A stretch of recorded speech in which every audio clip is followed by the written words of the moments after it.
নমস্কার বন্ধুরা, আগামী 7ই মে 2024 সাল মঙ্গলবার অনুষ্ঠিত হতে চলেছে তৃতীয় দফার লোকসভা নির্বাচন। এই লোকসভা নির্বাচনে পশ্চিমবঙ্গের কোন কোন আসনে নির্বাচন হতে চলেছে, এছাড়াও পশ্চিমবঙ্গে কোন দল তৃতীয় দফার লোকসভা নির্বাচনের পর পিছুতে চলেছে, এছাড়াও কোন দল সর্বাধিক আসন জয়লাভ করতে পারে, তা আপনাদের সাথে শেয়ার করব এই ভিডিওটির মাধ্যমে। এছাড়াও তৃতীয় দফার লোকসভা নির্বাচনে কোন কোন রাজ্যে নির্বাচন হতে চলেছে আপনাদের সাথে এই ভিডিওটির মাধ্যমে জানিয়ে দেব। আপডেটগুলি পেতে অবশ্যই আমাদের এই ইউটিউব চ্যানেলটি সাবস্ক্রাইব করে সঙ্গে থাকবেন। আগামী 7ই মে 2024 সাল মঙ্গলবার লোকসভা নির্বাচনের তৃতীয় দফার নির্বাচন হতে চলেছে, যেখানে 94টি সংসদীয় আসনের লোকসভা নির্বাচন হতে চলেছে। 12টি রাজ্যে তৃতীয় দফার লোকসভা নির্বাচনে অংশগ্রহণ করতে চলেছে। কোন কোন রাজ্য তৃতীয় দফার লোকসভা নির্বাচনে অংশগ্রহণ করতে চলেছে একবার আপনাদেরকে জানিয়ে দিই। আসামের 4টি সংসদীয় আসনে এই বছর বা তৃতীয় দফার লোকসভা নির্বাচন হতে চলেছে। বিহারের 5টি আসন, ছত্তিশগড়ের 7টি আসন, গোয়াতে 2টি আসন, গুজরাটের 26টি আসনের মধ্যে 26টি আসনে তৃতীয় দফার লোকসভা নির্বাচন হতে চলেছে। এরপর কর্ণাটকে 14টি আসনে নির্বাচন হতে চলেছে তৃতীয় দফার। এছাড়া মধ্যপ্রদেশে 8টি আসন, মহারাষ্ট্রে 11টি আসন, উত্তরপ্রদেশে 10টি আসন, ওয়েস্ট বেঙ্গলে 4টি আসন রয়েছে। 4টি আসন হচ্ছে মালদা উত্তর, মালদা দক্ষিণ, জঙ্গিপুর, এছাড়াও মুর্শিদাবাদ। এই সমস্ত জায়গাতে আপনাদের তৃতীয় দফার লোকসভা নির্বাচন হতে চলেছে। এছাড়া 2টি কেন্দ্রশাসিত অঞ্চল রয়েছে, দাদরা বা নগর হাভেলি এবং দমন ও দিউ। এখানে 2টি সংসদীয় আসনে নির্বাচন হতে চলেছে। এছাড়া জম্মু এবং কাশ্মীরে 1টি লোকসভা আসনে নির্বাচন হতে চলেছে তৃতীয় দফার। তো এই সমস্ত রাজ্য অংশগ্রহণ করতে চলেছে, তার মধ্যে 2টি কেন্দ্রশাসিত অঞ্চল, বাকিগুলি রাজ্য রয়েছে। এবছরে পশ্চিমবঙ্গের তৃতীয় দফার লোকসভা নির্বাচনে কোন কোন রাজনৈতিক দল থেকে কোন কোন প্রার্থীরা মনোনীত হয়েছেন, এছাড়াও আমরা দেখে নেব যে 2019 সালের লোকসভা ভোটে এই 4টি আসন অর্থাৎ মালদা উত্তর, মালদা দক্ষিণ, জঙ্গিপুর ও মুর্শিদাবাদ সেখানে কি ফলাফল হয়েছিল।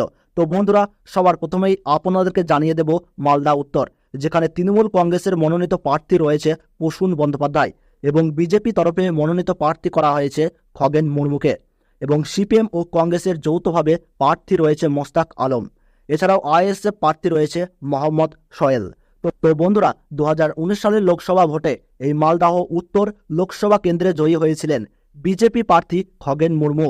তিনি মোট ভোট পেয়েছিলেন 5,09,524টা, অর্থাৎ 37.59% ভোট পেয়েছিল। এবং দ্বিতীয় নম্বরে ছিলেন তৃণমূল প্রার্থী মৌসম নূর। তিনি মোট 4,25,236টি ভোট পেয়েছিলেন, অর্থাৎ 31.37% ভোট পেয়েছিলেন। যার ফলে 2024 লোকসভা ভোটে তৃণমূলের তরফ থেকে নতুন মনোনীত প্রার্থী করা হয়েছে প্রসূন বন্দ্যোপাধ্যায়কে। এই কেন্দ্রে জনমত সমীক্ষা থেকে ভোটারের সমীক্ষা পর্যন্ত এবং বড় বড় রাজনৈতিক মহলের দাবি অনুযায়ী এই মালদহ উত্তর লোকসভা কেন্দ্রে দ্বিমুখী লড়াইয়ের সম্ভাবনা রয়েছে, যেখানে বিজেপি, তৃণমূল ও কংগ্রেস এই 3টি দলের মধ্যে জোর টক্কর রয়েছে বলে দাবি রাজনৈতিক মহলের একাংশের। বিজেপি, তৃণমূলের সঙ্গে কংগ্রেসও এই কেন্দ্রে হাড্ডাহাড্ডি লড়াইয়ের জন্য প্রস্তুত রয়েছে। তবে এই কেন্দ্রে ত্রিমুখী লড়াইয়ের টক্কর থাকলেও জনমত থেকে রাজনৈতিক মহলের সমীক্ষা অনুযায়ী মালদা উত্তর এই কেন্দ্রে বিজয়ী প্রার্থীর নাম অনুযায়ী উঠে আসছে বিজেপি প্রার্থী খগেন মুর্মুর নাম। পরবর্তীতে আপনাদেরকে জানিয়ে দেব মালদাহ দক্ষিণ, যেখানে তৃণমূল কংগ্রেসের মনোনীত প্রার্থী রয়েছে শাহনওয়াজ আলী রায়হান এবং বিজেপির মনোনীত প্রার্থী রয়েছে শিরূপা মিত্র চৌধুরী। সিপিএম ও কংগ্রেসের যৌথভাবে প্রার্থী রয়েছে ঈসা খান চৌধুরী। তো বন্ধুরা, 2019 সালের লোকসভা ভোটে এই মালদাহ দক্ষিণ লোকসভা কেন্দ্রে জয়ী হয়েছিলেন কংগ্রেস প্রার্থী আবু হাসেম খান চৌধুরী ওরফে ডালু। তিনি মোট ভোট পেয়েছিলেন 4,44,270টি, অর্থাৎ তার ভোটের শতাংশ ছিল 34.71%। এবং দ্বিতীয় নম্বরে ছিলেন বিজেপি প্রার্থী শিরূপা মিত্র চৌধুরী। তিনি মোট 4,36,048টা ভোট পেয়েছিলেন, অর্থাৎ 34.07% ভোট পেয়েছিলেন। এবং তৃতীয় নম্বরে ছিলেন তৃণমূল মনোনীত প্রার্থী মোহাম্মদ মোয়াজ্জেম হোসেন। তিনি 3,51,353টি ভোট পেয়েছিলেন, অর্থাৎ 27.45% ভোট পেয়েছিলেন। এই কেন্দ্রে জনমত সমীক্ষা থেকে ভোটার এবং বড় বড় রাজনৈতিক মহলের একাংশের দাবি অনুযায়ী এই মালদা দক্ষিণ লোকসভা কেন্দ্রে ত্রিমুখী লড়াইয়ের টক্কর চলছে। এই টক্কর কংগ্রেস, বিজেপি ও তৃণমূলের মধ্যে রয়েছে। রাজনৈতিক মহলের সমীক্ষা অনুযায়ী পশ্চিমবঙ্গের 42টি লোকসভা কেন্দ্রের মধ্যে মালদাহ দক্ষিণ এই লোকসভা কেন্দ্রে ত্রিদলীয় হাড্ডাহাড্ডি লড়াই বেশ জমজমাট হয়ে উঠেছে। একটু এদিক ওদিক হলেই ফলাফল পাল্টে যাওয়ার সম্ভাবনা থাকছে। তবে 2024 লোকসভা ভোটে কংগ্রেসের তরফে যদি গতবারের বিজয়ী প্রার্থী আবু হাসেম খান চৌধুরী যদি মনোনীত হতেন, তাহলে কংগ্রেসের তরফে এই আসনটি ধরে রাখার সম্ভাবনা ছিল। যার জন্য এই লোকসভা কেন্দ্রে রাজনৈতিক মহলের দাবি অনুযায়ী এই কেন্দ্রে জয়লাভ করতে চলেছে বিজেপি প্রার্থী শিরূপা মিত্র চৌধুরী, যিনি 2019 সালে লোকসভা ভোটে মাত্র 8,000 ভোটে হেরেছিল এই আসনে। তবে এই কেন্দ্রে পিছিয়ে নেয় তৃণমূল কংগ্রেসের মনোনীত প্রার্থী শাহনওয়াজ আলী রায়হান। এই কেন্দ্রে বিজেপি প্রার্থী এগিয়ে থাকলেও এখন জনগণ কি রায় দেয় সেদিকেই চোখ সবার। পরবর্তীতে আপনাদেরকে জানিয়ে দেব জঙ্গিপুর, যেখানে তৃণমূল কংগ্রেসের মনোনীত প্রার্থী করা হয়েছে খলিলুর রহমানকে এবং বিজেপির মনোনীত প্রার্থী রয়েছে ধনঞ্জয় ঘোষ।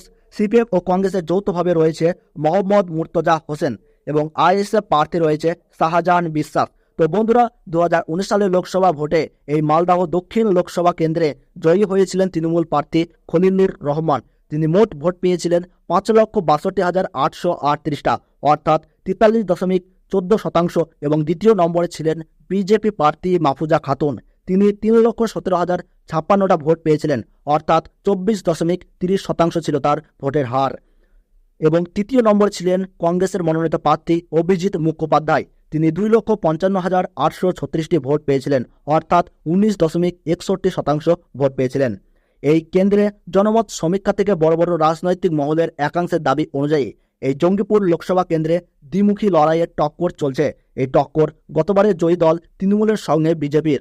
রাজনৈতিক মহলের দাবি অনুযায়ী জঙ্গিপুর লোকসভা কেন্দ্রে অ্যাডভান্টেজ রয়েছে গতবারের তৃণমূল মনোনীত বিজয়ী প্রার্থী খলিলুর রহমানের। তবে এই লোকসভা কেন্দ্রে জেতার জন্য উঠে পড়ে লেগেছে বিজেপিও তারা এই লোকসভা আসনটি ছিনিয়ে নেওয়ার জন্য তেলঘাম ছোটাচ্ছে।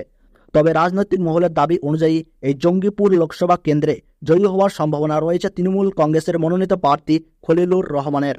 পরবর্তীতে আপনাদেরকে জানিয়ে দেব মুর্শিদাবাদ। তৃণমূল কংগ্রেসের পক্ষ থেকে প্রার্থী রয়েছে আবু তাহির খান এবং বিজেপির মনোনীত প্রার্থী রয়েছে গৌরী শঙ্কর ঘোষ এবং সিপিএম ও কংগ্রেসের যৌথ প্রার্থী রয়েছে মোহাম্মদ সেলিম। আইএসএফ প্রার্থী রয়েছে হাবিব শেখ। তো বন্ধুরা, 2019 সালের লোকসভা ভোটে এই মুর্শিদাবাদ লোকসভা কেন্দ্রে জয়ী হয়েছিলেন তৃণমূল প্রার্থী আবু তাহির খান। তিনি মোট ভোট পেয়েছিলেন 6,04,346টা, অর্থাৎ 41.56%। এবং দ্বিতীয় স্থানে ছিল কংগ্রেস প্রার্থী আবু হেনা অর্থাৎ আব্দুল সাত্তার। তিনি মোট 3,77,929টা ভোট পেয়েছিলেন, অর্থাৎ 25.99% ছিল ভোটের হার। এবং তৃতীয় নম্বরে ছিলেন বিজেপি মনোনীত প্রার্থী হুমায়ুন কবির।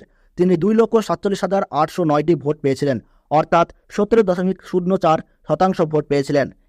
এই কেন্দ্রে জনমত সমীক্ষা থেকে বড় বড় রাজনৈতিক মহলের একাংশের দাবি অনুযায়ী এই মুর্শিদাবাদ লোকসভা কেন্দ্রে 2019 সালে সেই রকম হাড্ডাহাড্ডি লড়াই না হলেও এবার 2024-এর ইলেকশনে মুর্শিদাবাদ লোকসভা কেন্দ্রে জেতার জন্য তেলঘাম ছোটাচ্ছে বিজেপি এবং কংগ্রেস ও সিপিএম।